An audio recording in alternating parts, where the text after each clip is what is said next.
Bismillahirrahmanirrahim. Assalamualaikum warahmatullahi wabarakatuh. Selamat sore semuanya. Oke, pada hari ini kita akan melanjutkan pertemuan kita pada mata kuliah yang sudah kita lalui sebelumnya. Ya, pada pertemuan kemarin kita sudah membahas tentang model data. Ya, di dalam model data ada beberapa hal yang perlu diperhatikan. Bagaimana merancang sebuah basis data itu untuk menggunakan basis data berbasis record dan juga berbasis objek. Ya. Pada hari ini kita akan membahas tentang rancangan basis data menggunakan Entity Relationship Diagram atau ERD. Kalau sebelumnya sudah membahas tentang model data, kalau sekarang kita akan membahas tentang bagaimana membuat sebuah rancangan basis data menggunakan ERD. Oke, kita lanjut terlebih dahulu. Di dalam ERD nanti kita akan menggunakan beberapa simbol ER, diagram. Ya. Yang pertama ada entity, kemudian ada relationship, atribut. Nah, dari tiga notasi ini atau simbol ini ada beberapa yang dibagi lagi. Nah, entity ini nanti disebutnya sebagai strong entity dengan persegi panjang simbolnya. Kemudian ada weak entity, persegi panjang bertumpuk. Kemudian ada relationship. Nah, ini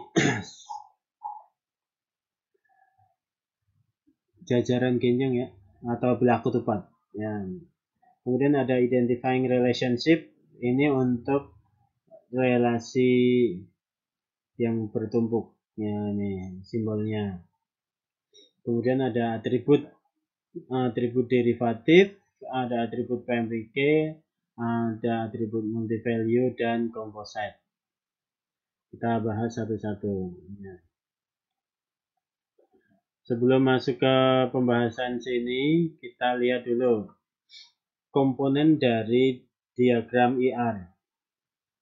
Nah, di dalam diagram ER ini ada beberapa komponen. Komponen yang pertama disebut sebagai entitas. Entitas itu adalah kumpulan objek atau sesuatu yang dapat dibedakan dan dapat diidentifikasi secara unik ya. Misalnya ada mahasiswa, pegawai, mata kuliah, terus project dan sebagainya. Kemudian ada relationship. Nah, relationship ini adalah hubungan yang terjadi antara satu entitas atau lebih. Jadi nanti tiap-tiap entitas ini akan dihubungkan melalui relationship. Kemudian yang ketiga, komponen yang ketiga adalah atribut. Nah, atribut ini adalah elemen data yang membentuk dari sebuah entitas. Kemudian yang keempat ada indikator type.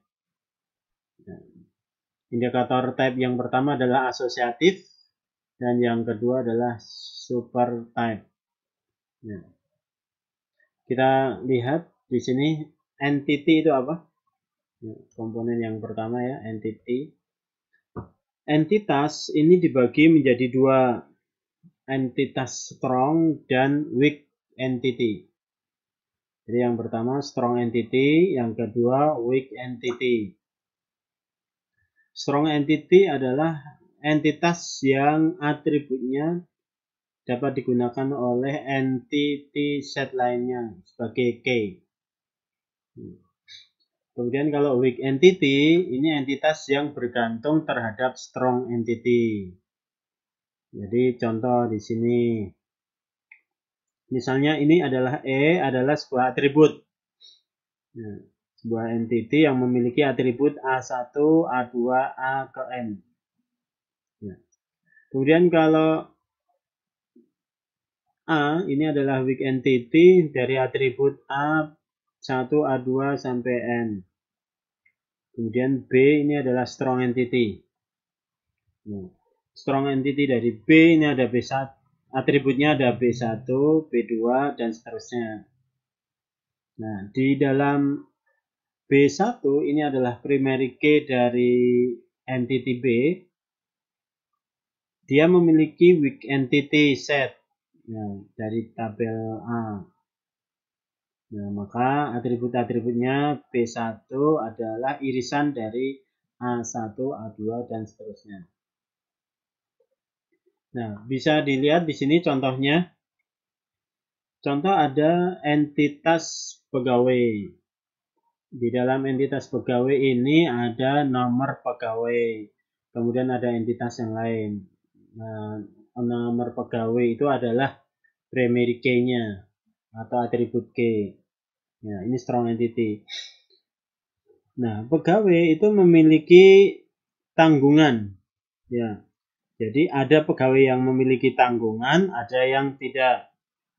Nah, maka ini identifying relationship modelnya. Karena ada yang punya, ada yang enggak. Kemudian tanggungan itu masuk ke dalam weak entity dan memiliki primary key nama. Gitu. Ini contohnya ya. Kemudian yang kedua, nah di dalam entitas itu ada atribut. Nah, atribut itu dibedakan ke dalam beberapa jenis. Jenis yang pertama disebut sebagai atribut K. Nah, atribut K ini adalah atribut yang unik saja.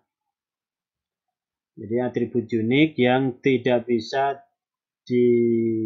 ada sama nilainya, nilai value-nya pasti unik.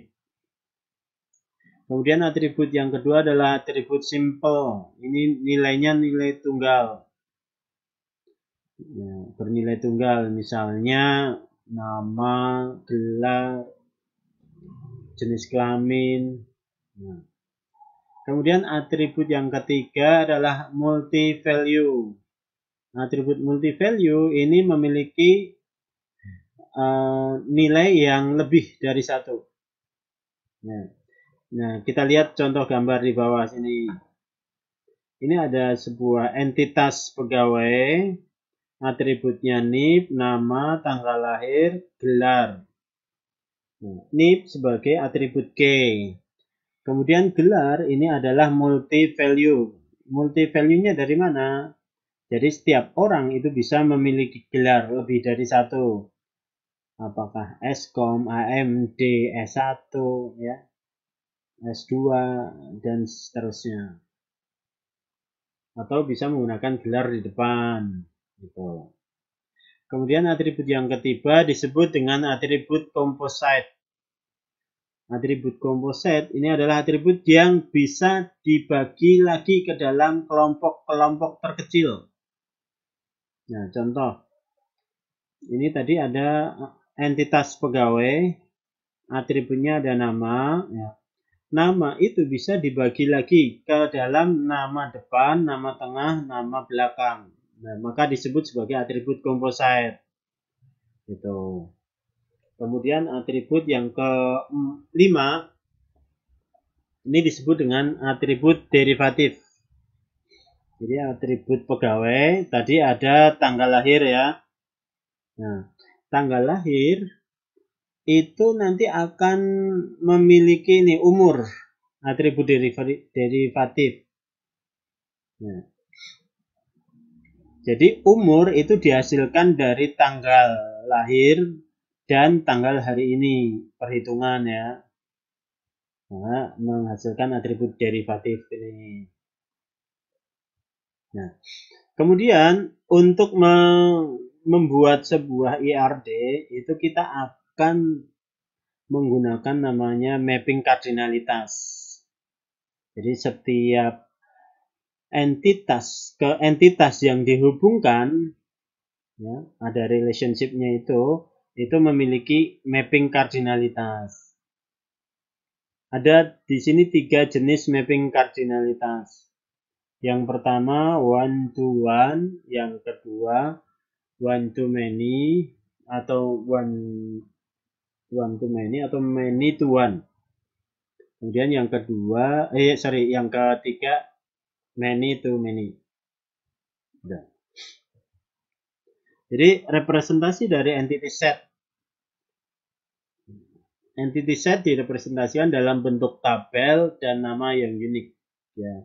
Setiap tabel terdiri dari sebuah kolom dan masing-masing kolom memiliki nama yang unik.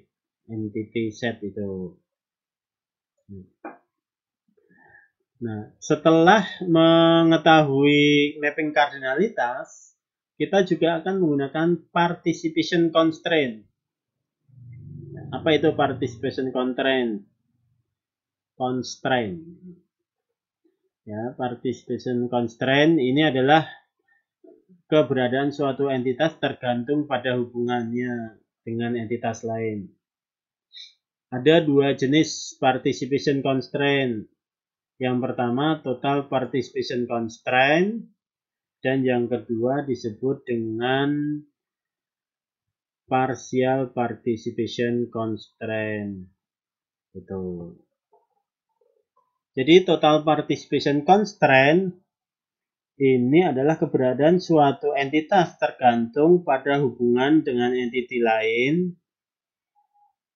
digambarkan dengan dua garis penghubung antar entiti dan relationship-nya. Kalau untuk yang parsial itu tergantung pada hubungan dengan satu garis penghubung. Nah, kita lihat contohnya. Nah, di sini ada entitas pegawai dan bagian. Jadi setiap bagian itu memiliki atau punya pegawai. Nah, total participation constraint-nya adalah total participation constraint. Maka garisnya lurus antara entity ke relasi. Kemudian partial participation constraint. Ini kalau pegawai terhadap kontrak. Jadi entitas pegawai dan entitas proyek. Nah, di dalam entitas pegawai itu ada relasi ke proyek. Ya. Jadi pegawai kerja di proyek. Ada juga pegawai yang tidak memiliki proyek ya. Jadi ini partial participation constraint. Kemudian lanjut pada indikator type. Indikator type ada indikator type asosiatif. Indikator type asosiatif. Ini berfungsi sebagai suatu objek dari suatu relationship. Contoh di sini menjadi menjadi objek ya. Entitas siswa dan entitas kursus. Ada relationship-nya mendaftar.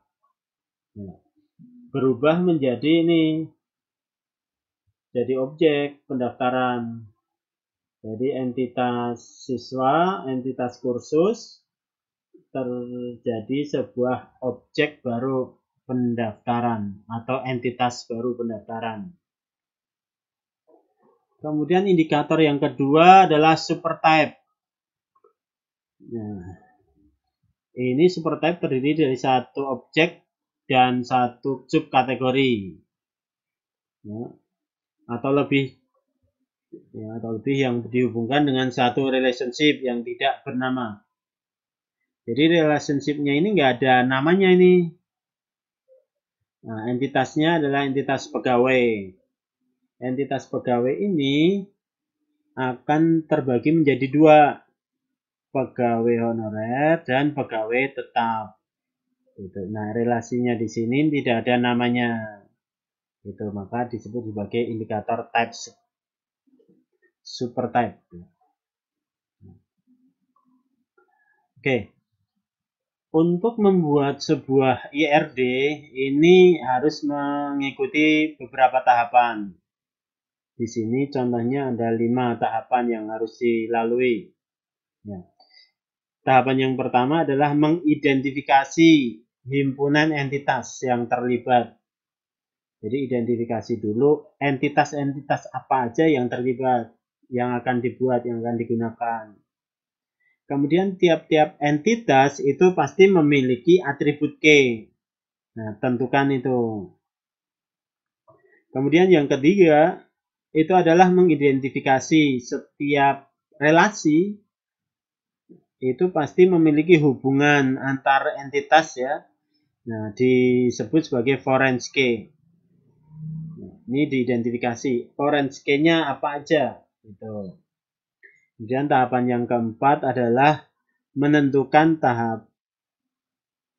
ini derajat relasi atau kardinalitas masing-masing himpunan.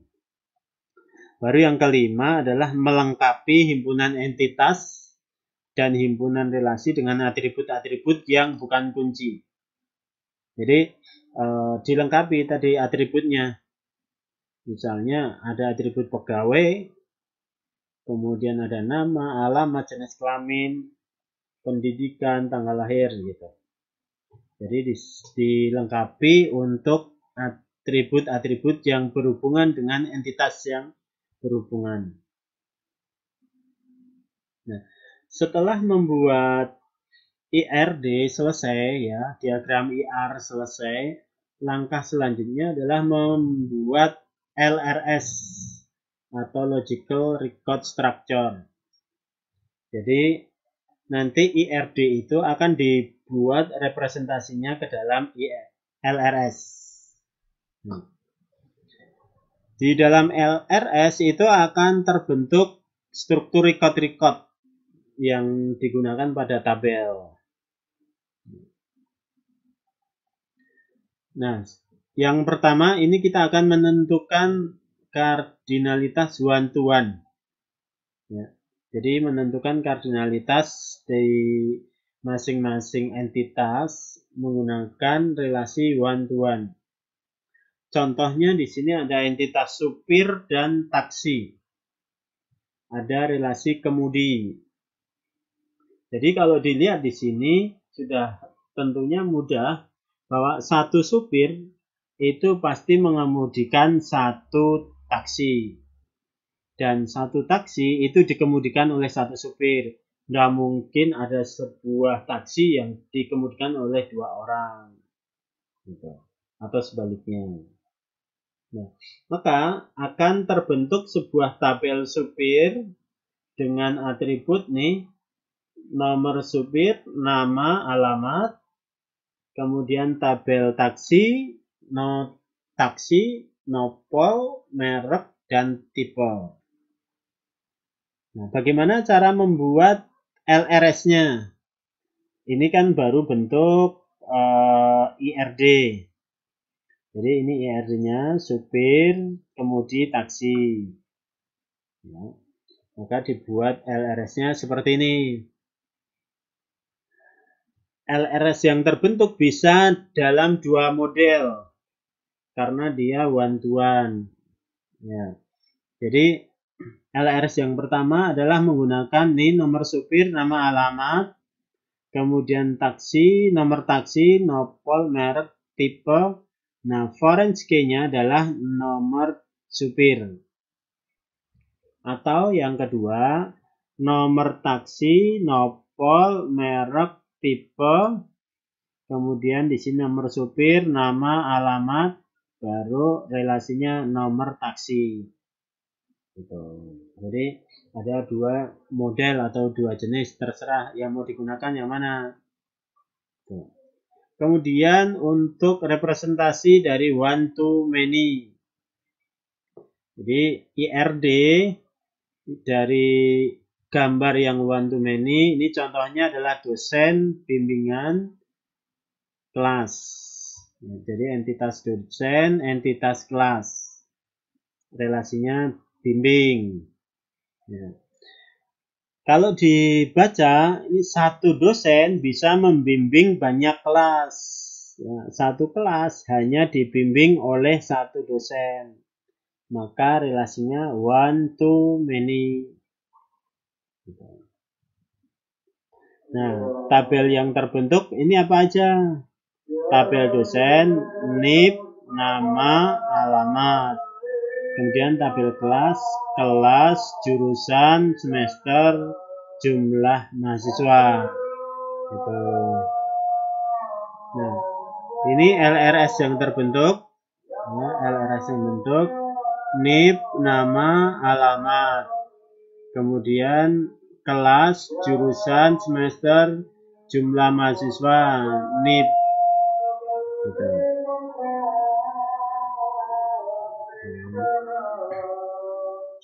Masuk suara mau azan ya.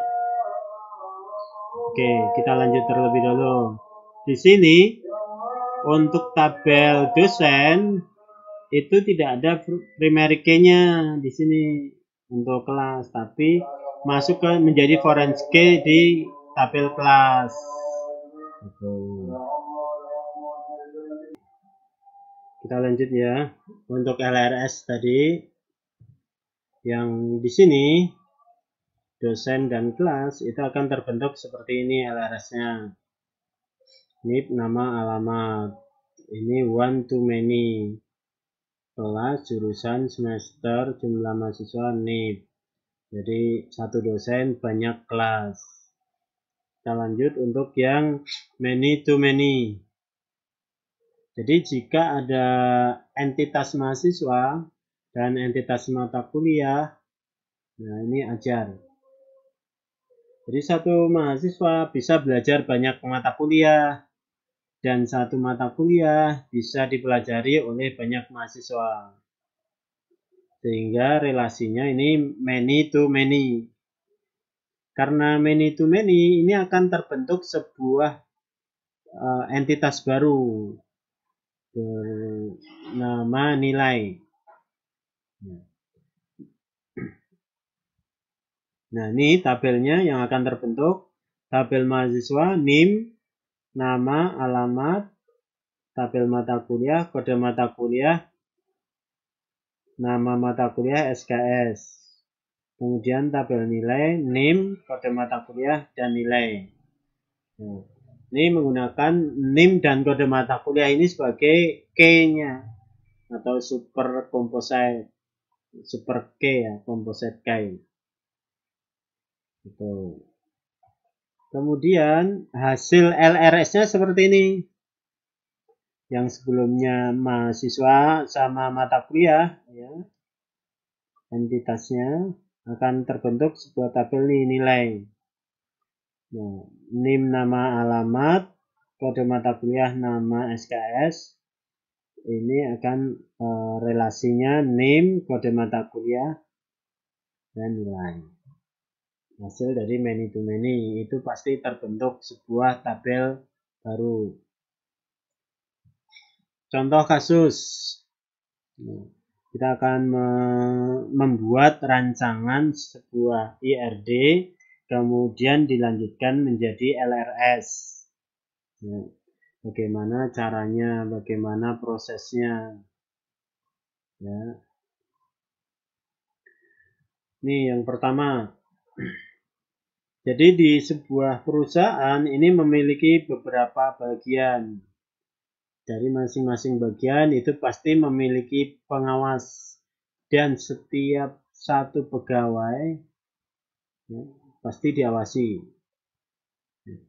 Kemudian pegawai harus ditugaskan pada paling tidak satu bagian.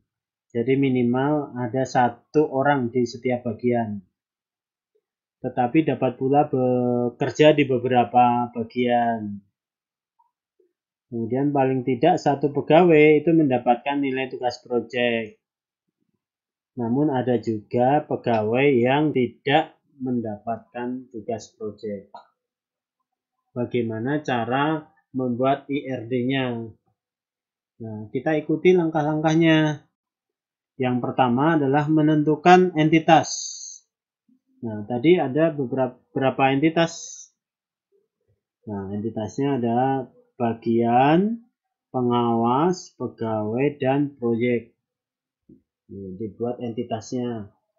Bagian, pegawai, pengawas, dan proyek.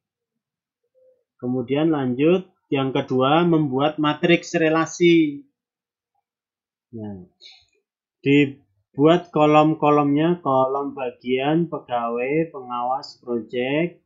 Kemudian barisnya juga sama, bagian, pegawai, pengawas, proyek. Kita buat matriksnya untuk menentukan relasi. Nah, bagian itu pasti ada pegawai. Ya, pegawai ditugaskan ke bagian. Gitu.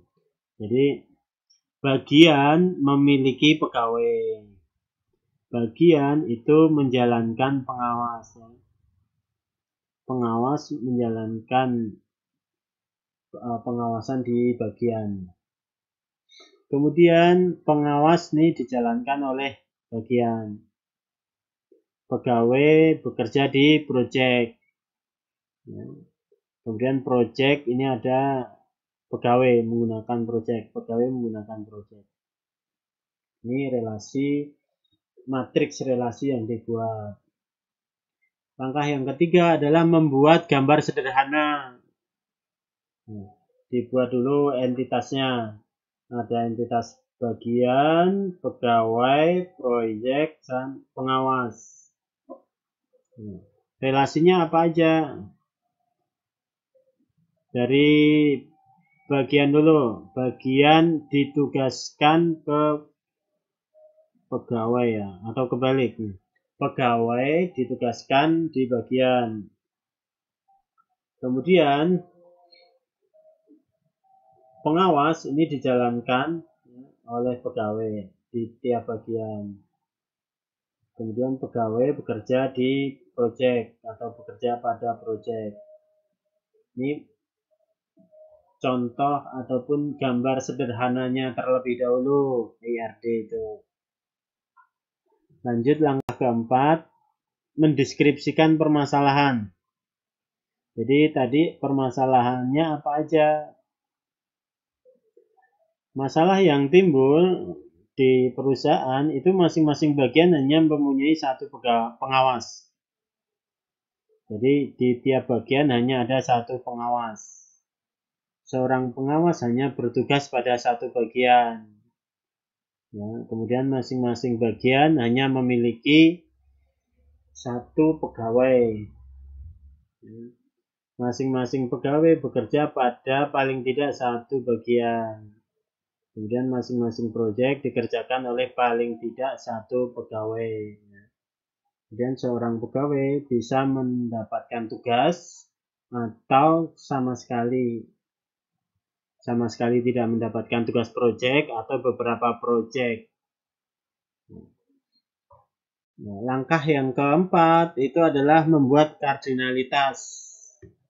Ya, kardinalitas yang dibuat. Kita lihat kardinalitasnya. Jadi setiap bagian hanya ada satu kan tadi pengawas. Berarti one to one. Kemudian bagian ke pegawai. Nah, ini bisa banyak pegawai ini. Satu pegawai bisa di beberapa bagian. Satu bagian itu bisa banyak pegawai. Maka di sini many to many. Ya, many to many. Kemudian di pegawai ke project, ya. Projectnya kan banyak. Bisa dikerjain banyak pegawai. Atau kebalikan, satu pegawai bisa mengerjakan banyak project. Ya, maka di sini many to many. Langkah yang kelima ini menentukan kunci utama. Jadi kunci utamanya di masing-masing entitas itu dibuat. Kalau di bagian ada nama bagian, kemudian di pengawas nomor pengawas, di pegawai nomor pegawai, di project nomor project. Baru langkah ke-6 ini adalah menentukan IRD berdasarkan kunci.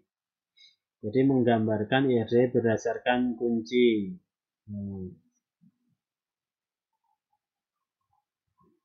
Nah, ini kita buat menggambarkan berdasarkan kunci. Nah, karena di sini ada relasi yang many to many, ya, ini tadi ada relasi many to many, bagian pegawai sama pegawai proyek. Maka terbentuklah nih, dibuatkan IRD sementara tadi, dibuat entitas baru, yaitu bagian pegawai dan bagian pegawai proyek. Ya. Kunci utamanya ini bagian pegawai adalah gabungan nama bagian dan nomor pegawai. Kemudian kunci utama pegawai proyek ini adalah gabungan nomor pegawai dan nomor proyek. Kita lihat seperti ini hasil penggabungan atau pemecahan dari IRD yang sudah dibuat. Ini sederhana, tadi kan baru bagian pengawas, pegawai, sama proyek. Nah, yang many to many dibuatkan entitas baru, bagian pegawai. Primary key-nya adalah nama bagian, nama pegawai. Nama bagian, nomor pegawai. Kemudian yang kedua dari pegawai ke project, karena many to many, buatlah pegawai project. Primary key-nya nomor pegawai dan nomor project. Ini hasil dari pemetaan many to many, one to many-nya. Lanjut ke tahapan yang ke-7. Tahapan ke-7 di sini membuat atribut-atribut yang diperlukan ditambahkan. Misalnya di pengawas, ini ada nama pengawas. Kemudian di pegawai ada nama pegawai. Di project ada nama project. Misalnya project ada tanggal mulai, tanggal selesai, itu ada. Bisa ditambahkan juga. Nah, setelah terbentuk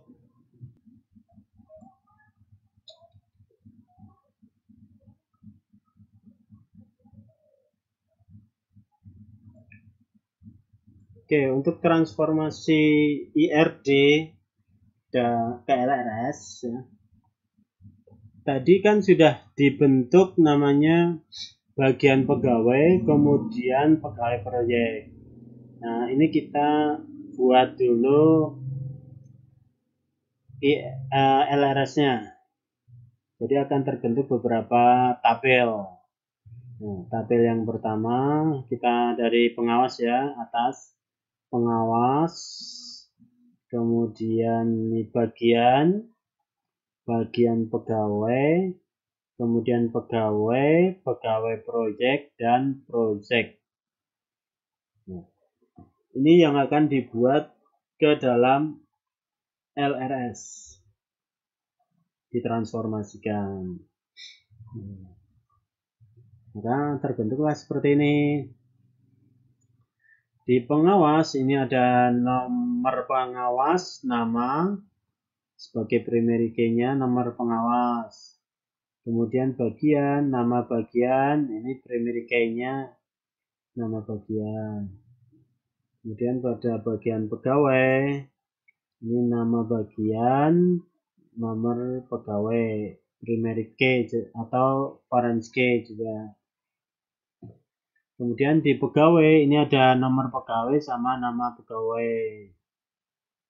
Kemudian pegawai project, nomor pegawai, nama nomor proyek. Dan proyek ada nomor proyek, nama proyek. Tuh, ini hasil akhirnya sebuah LRS. Nah, LRS ini kemarin kan kita sudah dibuat pada spesifikasi file. Nah, disinilah buat spesifikasi filenya berdasarkan LRS ini. Oke, lanjut. Contoh lain. Nih, untuk perpustakaan. Kalau di sini ada model data berbentuk record. Ya, udah bentuknya record ya, kode anggota, nama untuk daftar anggota. Kemudian daftar buku. Ini ada kode buku, judul sama stok buku. Kemudian di sini ada peminjaman. Nah, di sini ada tanggal pinjam, nomor anggota, ada kode buku, nama buku, judul buku, tanggal kembali. Ini sudah bentuk record ya. Maka bagaimana cara membuat IRD-nya? Nah, ini contohnya, nanti hasilnya kalau membuat IRD seperti ini. IRD entity yang pertama ada buku, kode buku, judul, stok. Ya, kemudian anggota, kode anggota, nama. Nah, relasinya adalah meminjam. Ya, di sini ada atribut tanggal pinjam, jumlah, kode buku, kode anggota, dan selain sebagainya ini. Ini contohnya. Oke, sampai di sini dulu penjelasan saya untuk tugas kelompok lanjutan ya. Meneruskan dari sebentar nih, kenapa hilang?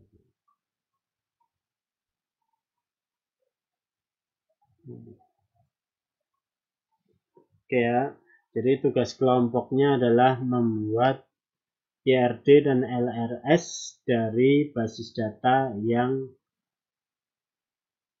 dibuat pada proyek aplikasi basis data. Nah, oke, itu aja dari saya, penjelasan dari saya sampai di sini. Jika ada yang belum jelas, nanti kita diskusikan di Google Class dan di grup WhatsApp. Dari saya cukup sekian. Assalamualaikum warahmatullahi wabarakatuh.